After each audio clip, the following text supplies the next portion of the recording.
అవనిలో గల యాత్రలన్నీ చేయగవచ్చు, ముఖ్యమౌ నదులందు మునుగవచ్చు. ముక్కు పట్టుక సంధ్య మునసి వార్వగవచ్చు, తిన్నగా జపమాల త్రిప్పవచ్చు. వేదాలకర్ధంబు విరిచి చెప్పగవచ్చు, శ్రేష్ఠ క్రతువులెల్ల చేయవచ్చు.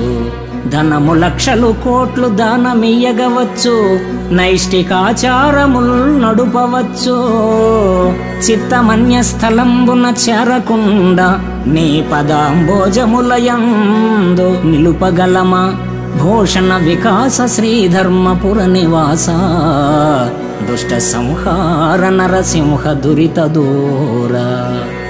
అవనిలో యాత్రలన్నీ చేయవచ్చు, ముఖ్య నదీ నదాలలో మునగవచ్చు, జపమాల త్రిప్పవచ్చు, వేదాలకు అర్ధ వ్యాఖ్యానాలు చేయవచ్చు, యజ్ఞయాగాలు సల్పవచ్చు, దాన ధర్మాలు అనరించవచ్చు, నిష్ఠగా బ్రతకవచ్చు. కానీ చిత్తాన్ని నీ యందు నిలపటం సాధ్యమవుతుందా?